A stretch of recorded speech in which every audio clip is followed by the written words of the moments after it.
17 जुलाई छत्तीसगढ़ विधानसभा के संसदीय इतिहास का एक अहम दिन। सदन में अविश्वास प्रस्ताव के जरिए सत्ता और विपक्ष आमने सामने होंगे। संसदीय परंपरा में अविश्वास प्रस्ताव विपक्ष का सबसे प्रभावी हथियार माना जाता है, लेकिन आमतौर पर इसका इस्तेमाल सरकार के कार्यकाल के अंतिम दौर में होता है। इस बार कांग्रेस ने 2.5 साल के भीतर ही सरकार को कटघरे में खड़ा करने का फैसला किया है। प्रश्नकाल के बाद शुरू होने वाली चर्चा में विपक्ष सरकार के हर दावे की परीक्षा लेने की तैयारी में है। अविश्वास प्रस्ताव को धार देने के लिए कांग्रेस ने 50 से ज्यादा मुद्दे चिन्हित किए हैं। मुद्दों की बौछार, खाद बीज की कमी, बढ़े बिजली बिल, कानून व्यवस्था, नकटी गांव में बेदखली की कार्रवाई, बेरोजगारी, किसानों की समस्याएं। विभिन्न विभागों में कथित भ्रष्टाचार जैसे मुद्दों पर सरकार को घेरा जाएगा। हर विषय के लिए अलग अलग वक्ता तय किए गए हैं और सभी को तथ्य, आंकड़े और दस्तावेजों के साथ बोलने की जिम्मेदारी दी गई है। पहली बार विधायक दल ने सत्र शुरू होने से पहले ही विस्तृत रणनीति बनाकर पूरी तैयारी कर ली है। सब तैयारी की है। नेताजी ने विश्वास प्रस्ताव लाया, हम सबका उसमें हस्ताक्षर है और कल देखिएगा, कल जम के हमला करेंगे हमारे नेता प्रतिपक्ष। शुरुआत वही करेंगे। उधर भाजपा सरकार भी पूरी तैयारी के साथ सदन में उतर रही है। मंत्रियों को अपने अपने विभागों की उपलब्धियों, योजनाओं और आंकड़ों के साथ जवाब देने की जिम्मेदारी सौंपी गई है। सरकार का दावा है कि मोदी की गारंटी के अधिकांश वादे पूरी किए जा चुके हैं और विकास के रिकॉर्ड विपक्ष के हर आरोप का जवाब देंगे। सदन में सरकार उपलब्धियों की ढाल के साथ विपक्ष के अविश्वास प्रस्ताव को बेअसर करने की भी कोशिश करेगी। राज्य सरकार के 2.5 साल पूरे हो रहे हैं लगभग, और कांग्रेस पार्टी की हमेशा से 2.5 साल में उनको कौन सा ऐसा कीड़ा काटता है जिससे वो अविश्वास की बात करने लगते हैं, जिनके ऊपर पूरे प्रदेश की जनता ने अविश्वास किया है। चाहे वो विधानसभा हो, चाहे लोकसभा हो, चाहे नगरीय निकाय हो, चाहे पंचायत चुनाव हो, सब में भारतीय जनता पार्टी ने विजय हासिल की है। कांग्रेस का पिछले कार्यकाल के भी हम बात करें, उस दौरान भी भूपेश बघेल जी मुख्यमंत्री हुआ करते थे और उनके प्रति अविश्वास का भाव लेकर के तत्कालीन जो उप मुख्यमंत्री रहे वो दिल्ली में डेरा डाल के बैठे थे। शायद उसी बात का फिर से एक कोशिश कर रहे हैं कि किस तरीके से हम उनके जो रणनीति उस समय में रही है उस रणनीति के तहत में वो काम करें। हम लोगों ने तो 2.5 साल में ऐसे ऐसे काम किए, बहुत उपलब्धियां वाला काम है। और ये जो कांग्रेस जन जो है, ये तो बढ़िया एक मौका है। कम से कम सरकार की बात हम सदन में रखेंगे, हमारी सरकार की उपलब्धियों को सदन में रखेंगे और कांग्रेस जन जो आरोप लगा रहे हैं उसका जवाब भी हम देंगे। अविश्वास प्रस्ताव सिर्फ सरकार की संख्या बल की परीक्षा नहीं, बल्कि मुद्दों की अविश्वसनीयता की भी परीक्षा होगी। विपक्ष सरकार की नाकामियों का आरोप लगाएगा तो सत्ता पक्ष उपलब्धियों का रिपोर्ट कार्ड पेश करेगा। सदन के भीतर तीखे आरोप प्रत्यारोप, शोर शराबा और राजनीतिक हमले पूरे दिन सुर्खियों में रहने की संभावना है। दोनों पक्ष इस बहस को जनता की अदालत तक पहुंचाने की रणनीति पर काम कर रहे हैं। संख्या बल के लिहाज से भाजपा सरकार को किसी तरह का खतरा नहीं है, लेकिन राजनीतिक दृष्टि से ये अविश्वास प्रस्ताव बेहद महत्वपूर्ण माना जा रहा है। सरकार इसे अपने कामकाज पर विश्वास की मुहर बताना चाहती है, जबकि विपक्ष इसे जनहित के सवालों की लड़ाई के रूप में पेश करेगा। सदन में कौन किस पर भारी पड़ता है, इसका फैसला बहुमत करेगा। Bureau report, TV 24।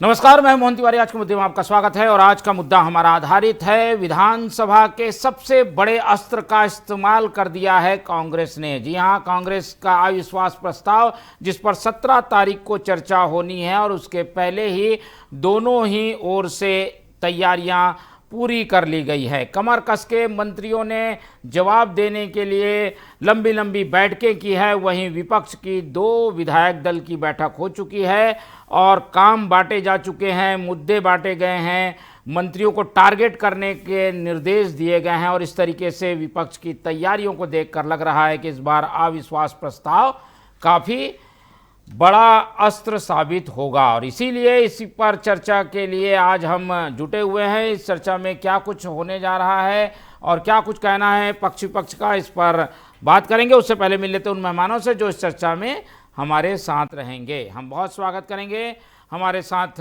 मौजूद हैं इस पूरे मामले में कांग्रेस का पक्ष रखने के लिए रुपेश दुबे जी, बहुत स्वागत करेंगे आपका। हमारे साथ बीजेपी का पक्ष रखने के लिए मौजूद है बीजेपी के तेज तर्रार नेता निशिकांत पांडे जी, बहुत स्वागत करेंगे आपका। और इस पूरे मामले का राजनीतिक विश्लेषण शेयर करेंगे वरिष्ठ पत्रकार और राजनीतिक विश्लेषक नागेंद्र वर्मा जी, बहुत स्वागत है आपका। तो जैसा कि हमने बताया था, जब सत्र शुरू हो रहा था उसके पहले ही कांग्रेस ने बता दिया था कि वो अविश्वास प्रस्ताव लाएगी और वो अविश्वास प्रस्ताव लाया जा चुका है। उसके लिए 17 तारीख की तिथि तय हुई है कि चर्चा होगी और काफ़ी लंबी चर्चा होगी ऐसी उम्मीद है, क्योंकि जो बिंदु तय किए गए हैं उससे साफ लग रहा है कि विपक्ष मुद्दों के हिसाब से काफ़ी तैयारी में और एग्रेशन में है। इस चर्चा के शुरुआत पहले इसी टिप्पणी से करेंगे कि कांग्रेस की आखिर तैयारी कितनी है, क्योंकि फैसला तो बहुमत से होना है और बहुमत कांग्रेस के साथ नहीं है। फिर भी काफ़ी पहले चुनाव के साल के पहले ही करीब 2.5 साल ही हुए हैं और ये अस्त्र चला दिया है कांग्रेस ने। इसकी वजह क्या है दुबे जी? मोहन भाई नमस्कार जी। नागेंद्र जी नमस्कार, निशिकांत जी नमस्कार।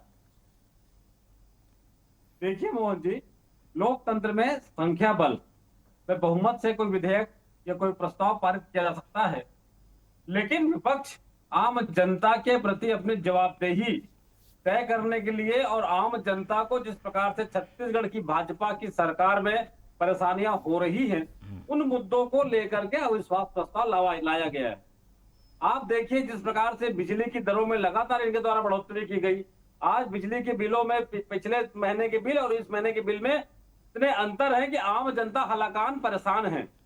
किसान खाद बीज के लिए परेशान है, अघोषित बिजली कटौती से किसान परेशान है, कानून व्यवस्था बद से बदहाल है। हमारी महिलाओं पर, माताओं बहनों पर जिस प्रकार से अपराधी अत्याचार कर रहे हैं, अपराध कर रहे हैं, उसके बाद भी वो पकड़ से बाहर हैं, ये अविश्वास की बात है। शिक्षकों को अपनी मांगों के लिए सरकार को विधानसभा का घेराव करना पड़ता है, यह अविश्वास की बात है। और देखिए जल जीवन मिशन जो नरेंद्र मोदी जी की महती इनकी योजना है, उस योजना में भी ठेकेदार आत्महत्या करते हैं और कल ठेकेदार विधानसभा का घेराव करने वाले हैं। ये भी छत्तीसगढ़ सरकार के लिए अविश्वास की बात है। और सबसे दुर्भाग्यजनक विश्वास आपस में मोहन जी, विभागों के बीच में विश्वास की भावना कहीं नहीं है। राजनांदगांव में एनआईसी में जिला कार्यालय से फर्जीवाड़ा होता है, नामांतरण की कार्रवाई होती है, सितंबर 2025 से अपराध दर्ज होता है और उसके बाद एसपी राजनांदगांव लगातार पत्राचार कर रहे हैं, लेकिन तहसीलदार जवाब नहीं दे रहे हैं। पूरे तरह से मामला प्रमाणित है, एफआईआर दर्ज हो चुका है। उसके बाद भी अभी सीएम हेल्पलाइन में जब आवेदक शिकायत करता है तो एसपी के द्वारा सीएम हेल्पलाइन में यह जवाब दिया जाता है कि कलेक्ट्रेट से संपर्क किया जा रहा है। जून माह से आज तक, नवंबर माह से आज तक लगभग 7 महीने हो गए हैं, कार्यालय कलेक्ट्रेट से यह जानकारी नहीं आ रही है। इससे दुर्भाग्यजनक बात क्या हो सकती है? आम जनता परेशान है, अपराध दर्ज हो चुके हैं, अपराधी बेखौफ घूम रहे हैं, अपराधी भाजपा नेताओं के इर्द गिर्द घूम रहे हैं और एक विभाग दूसरे विभाग को, अपराधी को पकड़ने में सहयोग नहीं कर रहा है। माने पुलिस विभाग और जिला कलेक्ट्रेट में अविश्वास की भावना है। ऐसी दशा में कांग्रेस ने जनता की जवाबदेही के लिए, आम जनता के हितों की रक्षा के लिए अविश्वास प्रस्ताव लाया है और निश्चित रूप से भाजपा इसमें मुंह की खाएगी। ठीक है, चलिए, संख्या बल भले कम हो कांग्रेस के पास, लेकिन आत्मविश्वास का बल बहुत ज़्यादा है और इसीलिए जनता के सामने एक्सपोज करने की नीयत से यह अविश्वास प्रस्ताव लाया गया है। और कांग्रेस की तैयारियों को तो हमने सुन लिया, लेकिन बीजेपी क्या जवाब देगी, किस तरीके से? क्योंकि कुछ मुद्दे अपने आप ही सही लेकिन ऐसे सेट हो गए हैं जो सरकार के खिलाफ जाते दिखे हैं, जिन्हें बड़ी बखूबी से कांग्रेस उठा रही है, उनके जवाब चाहेगी। क्या करेंगे पांडे जी? विपक्ष की तैयारी तो दिख गई, सत्ता पक्ष कितना तैयार है? मोहन जी, आपको और दोनों बड़े भाई को समझा के बात देखिए, अभी जाते जाते आखिरी में रुपेश जी ने कहा कि भारतीय जनता पार्टी मुंह की खाएगी। अब यही अति आत्मविश्वास, आत्मविश्वास भी नहीं कह सकते इसको अति आत्मविश्वास कर सकते, क्योंकि संख्या बल, अविश्वास जो प्रस्ताव जो होता है वो संख्या बल के आधार पर तय होता है, और सदन में जो संख्या बल है वो किसके साथ है वो पूरा प्रदेश जानता है। लेकिन महत्वपूर्ण क्या है, कांग्रेस पार्टी लेके आई है अविश्वास प्रस्ताव। अब जिसके पास जो रहता है या जो मिलता है जिसको, वो वही प्रदान कर सकता है। जैसे जनता के बीच में कांग्रेस के प्रति अविश्वास है, कांग्रेस में कांग्रेसियों के प्रति अविश्वास है, तो इसी प्रकार से वो अविश्वास प्रस्ताव लेके आए हैं। महत्वपूर्ण क्या है, अंधकार का भय दिखाकर टॉर्च बेचना चाहती है कांग्रेस पार्टी। और एक बहुत अच्छे गाने का लाइन है कि वक्त बर्बाद न बिन बात के बातों में कीजिए, जनता के विषय का, जनता के समय का सदुपयोग होना चाहिए, ना कि दुरुपयोग होना चाहिए। कांग्रेस पार्टी कह रही कि मुद्दा है बिजली का, मुद्दा है नकदी का, मुद्दा है प्रशासनिक का, मुद्दा है कानून व्यवस्था का। मैं तो पूछ रहा हूँ, कानून व्यवस्था तो जो एनसीआरबी के आंकड़े कह रहे हैं वो क्या कह रहे हैं, वो थोड़ा सा पढ़ लिख के आना चाहिए था रुपेश जी को। एनसीआरबी के आंकड़े कह रहे हैं कि कमिश्नरी प्रणाली लागू होने से पहले ही जो भूपेश जी के शासनकाल की घटनाएं थी उससे तुलनात्मक अध्ययन करने के बाद घटनाएं कम हुई हैं और कम होनी चाहिए। एक भी घटना ना हो उसकी प्रयास में आगे बढ़िए। लेकिन हमारी सरकार किसी को संरक्षित नहीं की। हमने अक्षरशः एफआईआर दर्ज करने की बात कही, किसी को भी कोई भी दोषी हो उसको जात पात पार्टी में बांट करके नहीं, बल्कि न्याय के आधार पर कार्रवाई करने का काम किया। लेकिन महत्वपूर्ण विषय क्या है, कांग्रेस पार्टी 2.5 साल के फॉर्मूले पर जिस प्रकार से 65 विधायक और पार्षद दिल्ली परेड कराए थे, वो अविश्वास था क्या? और जनता के बीच में, अभी खाद की बात कर रहे थे, मुझे याद है मोहन जी, हमने आंदोलन किया था हमारी पार्टी ने कि मिट्टी को 10 रुपया में मजबूरी से खरीदने का काम, मतलब किसानों को जबरदस्ती खरीदवाया गया, उसके लिए हम आंदोलित हुए। तो किसान का साथ हमको मिला, किसान का साथ कांग्रेस पार्टी को क्यों नहीं मिला? क्योंकि किसान तो खेत में है, किसान खेत में है। कांग्रेस पार्टी पुनः उसी प्रकार से प्रयास करी जो भ्रम और नहीं, लेकिन आप लोगों के कई विधायक आप लोग को घेर रहे हैं, इसलिए हौसला और कांग्रेस का बढ़ गया है कि भाई चलिए कुछ तो हम भी करते हैं जिससे मैसेज जाए। और मोहन जी, हर 90 विधायक जो हैं अपने अपने क्षेत्र से जनता की आशा आकांक्षाओं के अनुरूप काम करने के लिए प्रतिबद्ध है। प्रश्न उठाना और अविश्वास प्रस्ताव लाना बोथ आर डिफरेंट थिंग। मेरा कहना यह है कि जनता के विषय को अगर आप उठाते हैं तो उसका स्वागत है, आप सख्त से सख्त प्रश्न पूछिए, लेकिन इस प्रकार से समय का दुरुपयोग मत कीजिए साहब। जनता के टैक्स का पैसा है, आप तो वहां पे जानबूझ के आज भी बहिर्गमन करने की बात कर रहे थे। लगातार यही प्रयास रहता है किसी प्रकार से सदन को ठप किया जाए, लेकिन आपकी नकारात्मक राजनीति को प्रदेश की और देश की जनता ने देखा है, इस कारण आपको उठा के गर्त में डाल दिया। चलिए ठीक है, उसका जवाब तो सदन में कल मिलेगा। लेकिन नागेंद्र जी से समझने की कोशिश करते हैं, इस अविश्वास प्रस्ताव में हार जीत क्या होगी वो तो सबको पता है, नैतिक रूप से किसको फायदा मिलने वाला है? क्योंकि हर कदम पॉलिटिकल मूव होता है, तो इस पॉलिटिकल मूव से क्या फायदा कांग्रेस को होने जा रहा है? ठीक है, चलिए, तो ये अविश्वास प्रस्ताव लाने के पीछे कांग्रेस का कुछ पॉलिटिकल मोटिव है, उसे वो साधने की कोशिश करती है। और जनता के सामने तो कम से कम ये दिखाई देगा कि कांग्रेस ने कुछ कदम उठाया। तो ये कदम उठाया तो जरूर है, पर जनता इस पर कितना विश्वास करेगी ये भी ज़्यादा अहम होगा। हाँ वर्मा जी, ये देखने की बात रहेगी। लेकिन इस बहाने कांग्रेस जो है पत्रकारों से भी लगातार इंटरेक्ट करेगी, बाइट दे के अपनी बातों पे पुरजोर महत्व देने की कोशिश करेगी, और ये एक तरीके से आप इसको कह सकते हैं कि अवसर। लेकिन दूसरी तरफ जो सत्ता में बैठे हुए लोग हैं उनको भी एक फायदा मिलेगा। वो उनकी जवाबदेही जो उन्होंने तय करी, जनता से उन्होंने जो बात कही थी उसको उन्होंने 2.5 साल में कैसे इम्प्लीमेंट किया है, उसको वो एक तरीके से मजबूती से बता पाएंगे। और वो बताएंगे तो इसको देखा जाए तो सरकार के पक्ष में भी ये चीज़ें जा रही है, और एक मौका मिल रहा है उनको 2.5 साल में अपने बेहतर कामकाज को सामने लाके अपना रिपोर्ट कार्ड समय से पहले ही वो दिखा देंगे। जी ठीक है, रिपोर्ट कार्ड दिखा देंगे, और एक सक्रियता दिखती है कांग्रेस में, और उस सक्रियता का कितना लाभ मिलेगा इस पर अभी तो कुछ नहीं कहा जा सकता, पर एक पॉलिटिकल रूप से उठाया गया कदम है। चलते हैं दुबे जी के पास। दुबे जी, क्या यही एक मात्र वजह है, कुछ अंदर खाने भी एक मैसेज देने की कोशिश है, आलाकमान को मैसेज देने की कोशिश है, ये भी सब चीज जोड़ के देखी जाएगी आप लोग अगर सफल नहीं हुए तो?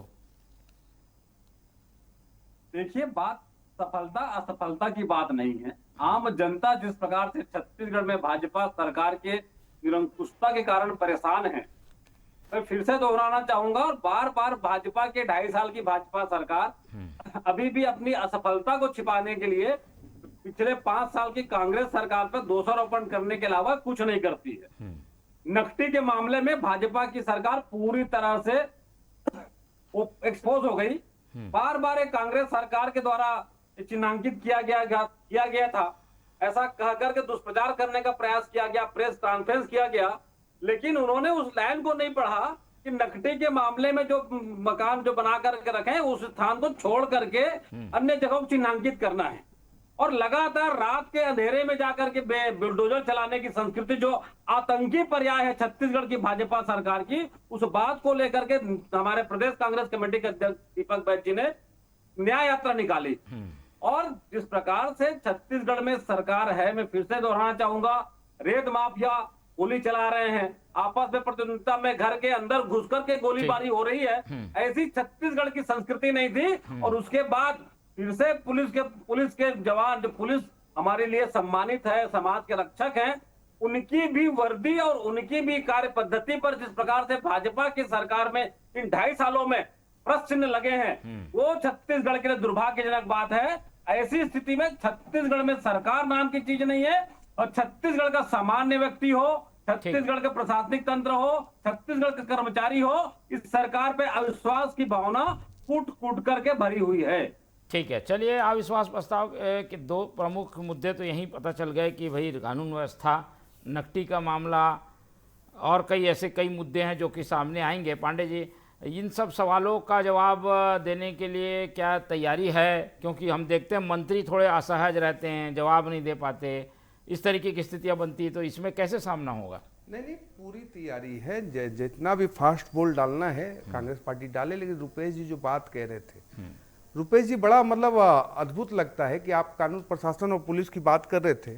आपके तत्कालीन जिलाध्यक्ष और अभी के भी जिलाध्यक्ष हैं वो बस्तर के, एसपी कार्यालय में घुस के एसपी के साथ मारपीट, माँ बहन की गालियां रिकॉर्ड दर्ज हुई, अब वो तो कोई कार्रवाई नहीं।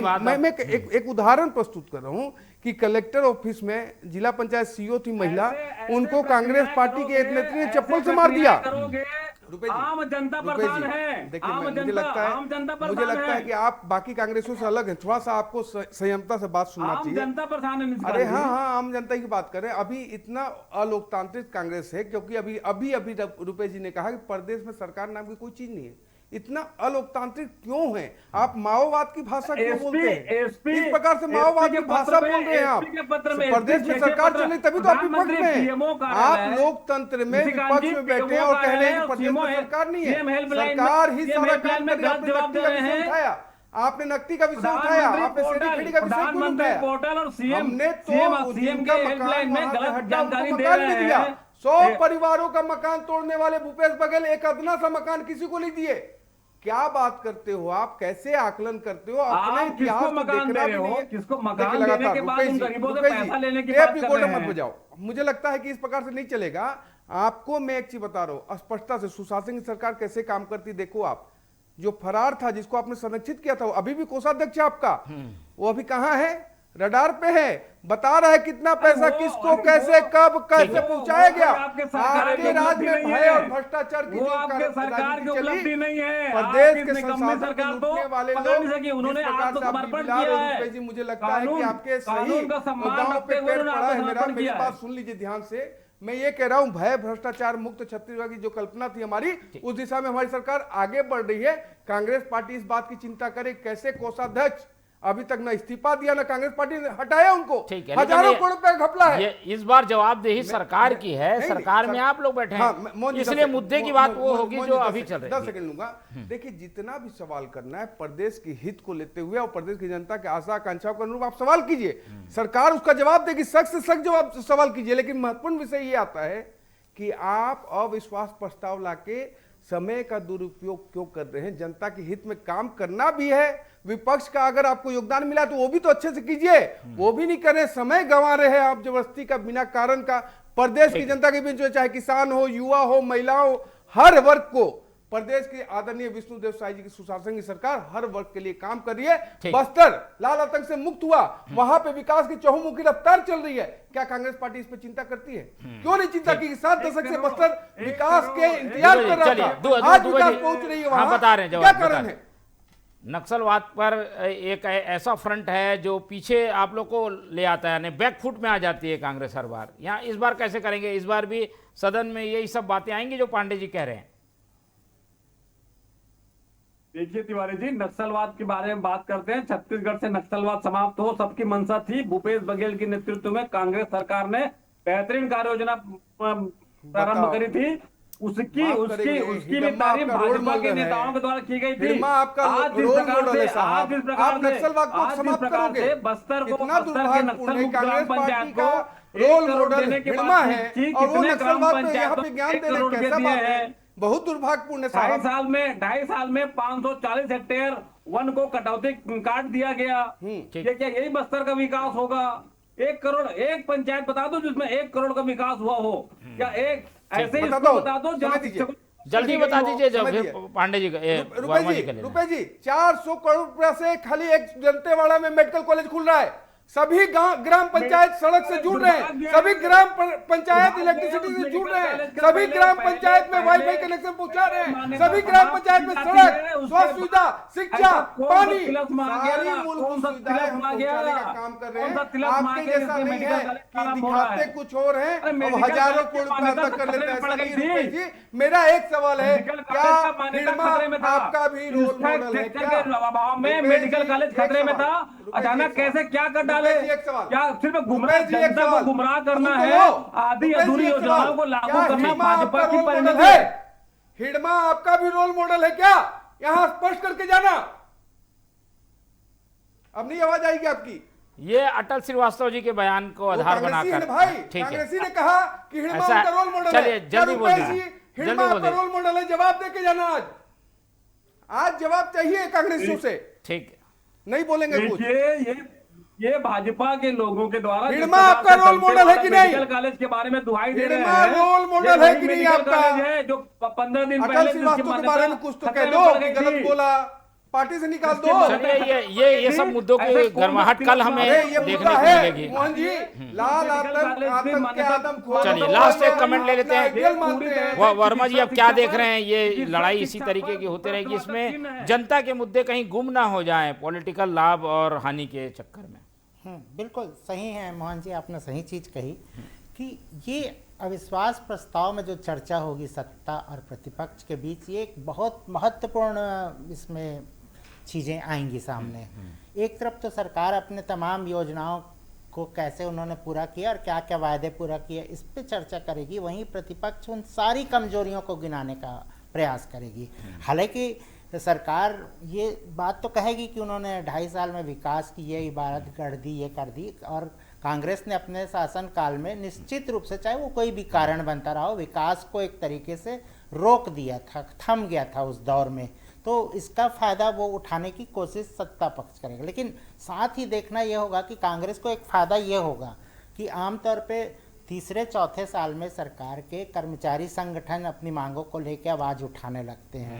जनता की भी बहुत सारी ऐसी अपेक्षाएं जो हैं वो फिर जन चर्चा का विषय हो जाती हैं कि ये काम नहीं हुआ, वो काम नहीं हुआ, इस सरकार को मौका देना है कि नहीं देना है। इस तरीके की मैं कहता हूँ कि चाय पे चर्चा या चौपालों पे बातचीत होने लगती है। तो ये मुद्दा कांग्रेस दे देगी आम जनता को, और प्रतिपक्ष जो होता है उसको एक अच्छा अवसर रहता है कि वो जनता के ज़्यादा निकट होता है अपनी संवेदनाओं को लेके, तो इसका फायदा हो सकता है। तो देखना ये है कि जब ये चर्चा होगी सदन में तो किसका पलड़ा भारी होता है, ये सबसे महत्वपूर्ण। बिल्कुल, तो एक भूमिका सेट कर रही है कांग्रेस, मुद्दे सेट कर रही है ताकि उसका लाभ आने वाले समय में मिले, और इसके लिए प्रयास हो रहा है। देखना यह होगा कि सदन में किस बखूबी से इस सब बातों को विपक्ष रखता है। समय इतना ही है, चर्चा यहीं खत्म करते हैं। इस चर्चा में हमारे साथ नागेंद्र वर्मा जी जुड़े, उनका धन्यवाद। निशिकांत पांडे जी ने समय दिया, उनका धन्यवाद। रुपेश दुबे जी हमारे साथ बने रहे, उनका बहुत बहुत धन्यवाद। तो तीनों मेहमानों को धन्यवाद कहते हुए आज की ये चर्चा यहीं ख़त्म करते हैं और आप लोग से रखते हैं उम्मीद कि आप लोग देखते रहेंगे TV24। रखिए अपना बहुत ख्याल। नमस्कार।